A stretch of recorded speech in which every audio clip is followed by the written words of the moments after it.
Il y a de cela quelques temps, j'ai eu l'occasion d'échanger avec certains jeunes Africains. Je me suis rendu compte qu'il y avait un problème, mais vraiment terrible. Les jeunes Africains ne connaissent pas les personnages qui ont marqué leur continent. C'est bien beau de connaître Christophe Colomb, Victor Hugo, même Napoléon, mais est-ce qu'on se connaît assez?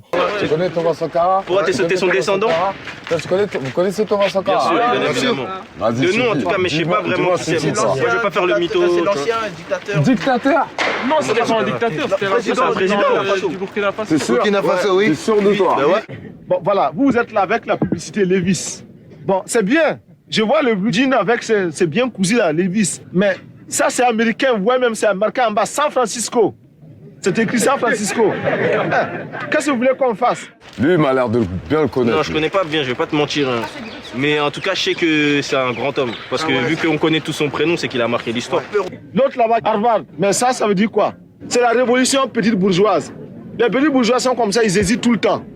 Ils sont forts en théorie, nuls en pratique. Moi, j'aurais bien aimé qu'on parle de lui à l'école. Mais, tu vois, Je me suis rendu compte que il y a beaucoup de jeunes Africains qui ne connaissent pas assez leur continent, qui ne connaissent pas les personnages principaux et qui ont réellement marqué ce continent qu'est l'Afrique aujourd'hui. Et parmi tous ces personnages, on pourrait en citer des dizaines, mais il y en a un qui, à mon sens, est le plus important, en tout cas, je le pense, c'est Thomas Sankara.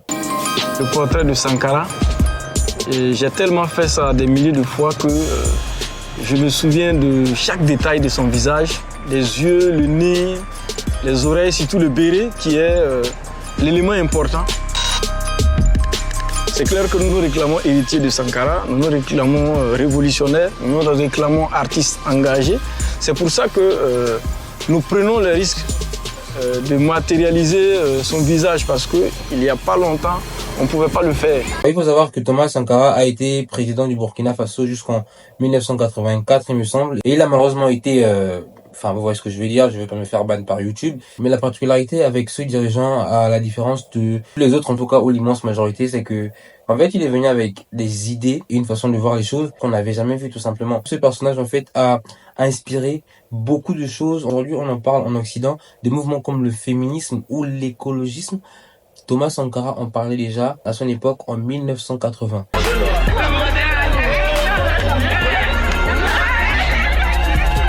Je crois que le Burkina fait partie des rares pays qui commémorent cette journée du 8 mars, journée de la femme, qui est fériée et chômée.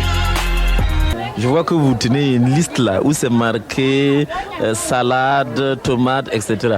Cette liste là, qui vous l'a établie? C'est ma femme qui me l'a établie. Ce jour, il disait, il faut que les hommes fassent le marché et que les femmes restent à la maison. Vous savez aussi faire la cuisine?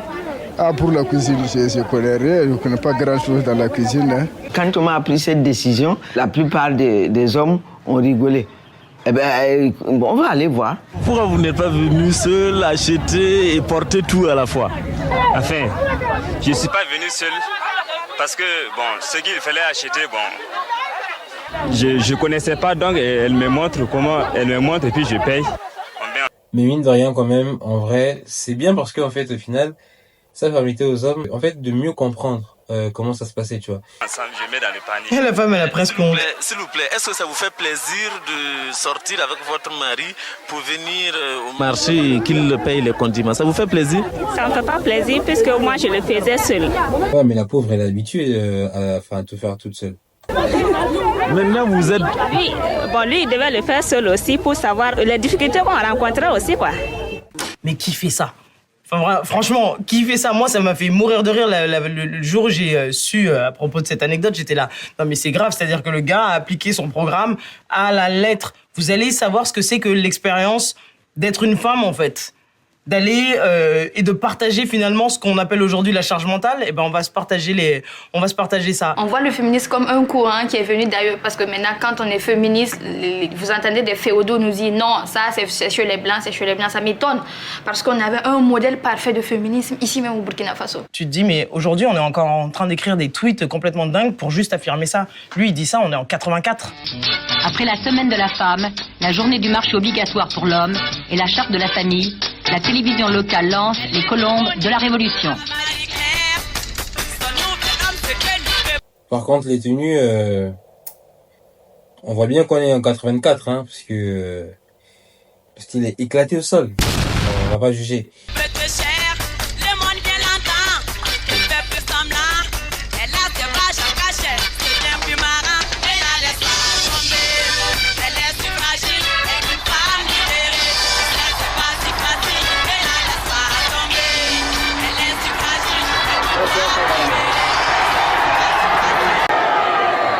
La surprise vient du fait que c'est en Afrique qu'un président donne des leçons de ce qui doit être l'évolution du monde, notamment dans ce domaine-là de l'égalité homme-femme. C'est inédit.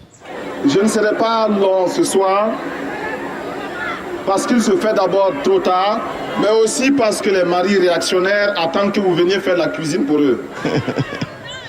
Ça, les gens croient que c'est pas surjoué, c'est nature comme ça. C'est la nature de Thomas. Camarades, il faut affirmer que la femme voltaïque est une femme révolutionnaire, authentiquement révolutionnaire. Le premier gouvernement, je crois que les 30% de femmes étaient déjà un acquis. Le ministre de la Santé, c'était une femme, le ministre du Budget, c'est une femme, le ministre de l'Essor familial et de la Solidarité nationale, c'est une femme, le ministre des Sports, c'est une femme. Et il y a au moins 5 femmes.